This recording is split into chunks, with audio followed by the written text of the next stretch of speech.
Hello everyone, welcome to new blog. তো আমরা চলে আসছি শ্রাবণী মেলা দেখতে। শ্রাবণ মাস শুরু, মেলাও শুরু। মেলার কথা শুনে মেয়ের মন, আমার মন দুটোই একদম দেখার জন্য অস্থির। তো আমরা মেলাতে এসেছি। মেলাতে কি কি দেখলাম, কি কি এসছে, সব কিছু আমি এই ব্লগে শেয়ার করব।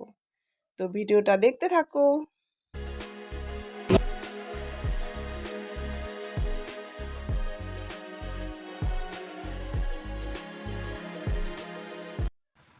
হ্যালো এভরিওয়ান, কি অবস্থা সবার? আশা করি তোমরা সবাই ভালো আছো। চলে আসলাম একটা নতুন ব্লগ নিয়ে।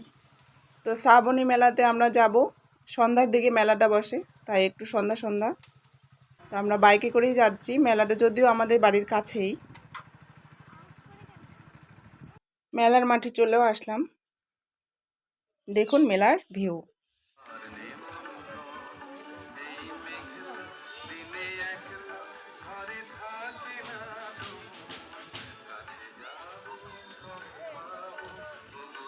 মেলাটা যেহেতু সন্ধ্যার দিকে শুরু হয়, তো আমরা একটু আগেই চলে এসেছি। তো মেলাতে নাগরদোলা আসছে। এটা শুধু আমার দেখতেই ভালো লাগে। এটা ওঠার কথা আমি স্বপ্নেও ভাবতে পারি না। ভীষণ ভয় লাগে আমার। মেলাতে অনেক নাগরদোলা এসছে, ছোটদের বড়দের, আর বিভিন্ন ধরনের দোকানও আসছে। সব কিছু তোমাদেরকে দেখাবো। মেলাটা এখনও পুরোপুরি লোক আসা শুরু হয়নি, তার জন্য একটু ফাঁকা ফাঁকা।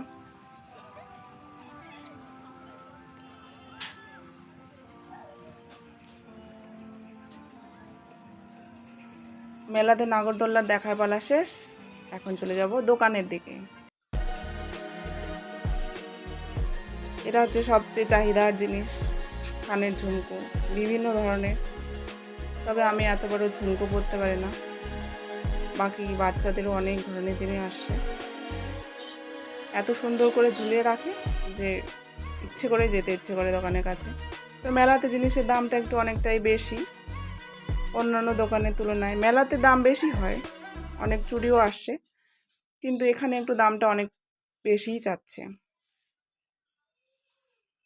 কত চুড়ি, চুড়ির ভান্ডার নিয়ে বসে পড়েছে।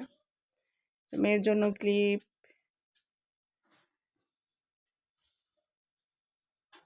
আমার পছন্দের মধ্যে এই ক্লিপ, যেটা মেলাতে গেলে আমি দেখি এত ক্লিপ আছে, তবুও ক্লিপ দেখার ইচ্ছা পূরণ হয় না। কয়েকটা রবার। আর মেয়ের পছন্দ হয়ে গেল ব্রেসলেট, সে ব্রেসলেট পরেও নিল, ঝুমকো লাগানো। আর এই শ্রাবণ মাসে সবুজ চুড়ির আমি কোনো ইতিহাস জানি না, তবে অনেকেই পড়েছে, আমি পড়িনি, জানি না আমি কোনো কিছু থেকে বঞ্চিত হলাম নাকি। তারপরে আসলাম আংটি, বাটারফ্লাই। আংটিটা দেখতে খুব সুন্দর। তো এছাড়া আছে এই যে অনেক মণিমুক্তা খচিত আংটি, দেখে ভালোই লাগলো। অনেক ধরনের ক্লিপ। আর আসলাম নেল পালিশের ভান্ডারে। অনেক নেল পালিশ বিভিন্ন কালারের, এমন সুন্দর করে সাজিয়ে রেখেছে, মনে হচ্ছে পুরোটাই বাড়ি নিয়ে চলে আসি, কিন্তু সেটা তো সম্ভব না, দামটা অনেকটাই বেশি। আর এত নেল পালিশ থাকবেও না ঠিক। তারপরে আসলাম চশমার দোকানে। এটা বাদ যাবে কেন? চশমা, বেল্ট, বিভিন্ন কালারের চশমা, বিভিন্ন সাইজের, সবার জন্য তো খুব সুন্দর চশমাগুলো।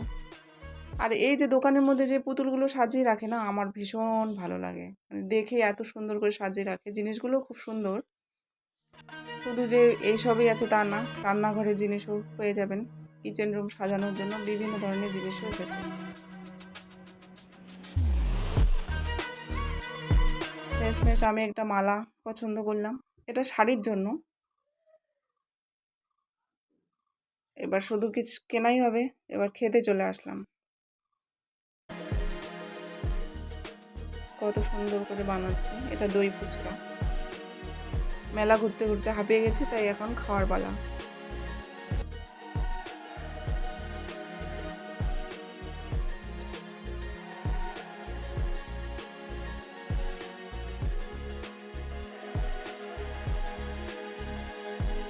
মেয়ে পায়ে খুব খুশি, খাওয়া শুরু।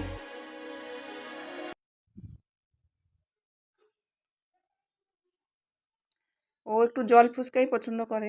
কিন্তু তবুও দই ফুচকাটা খুব সুন্দর হয়েছে, টেস্টি।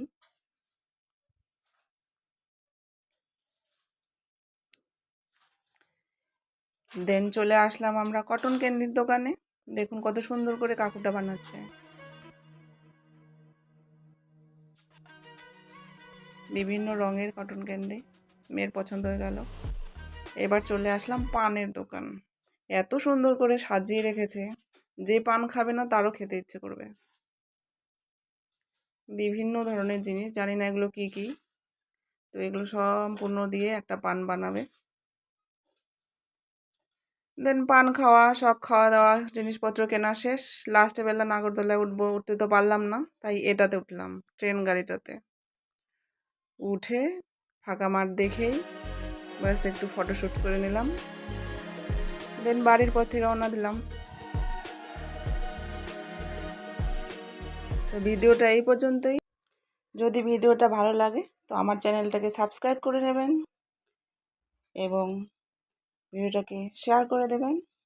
Thanks for watching.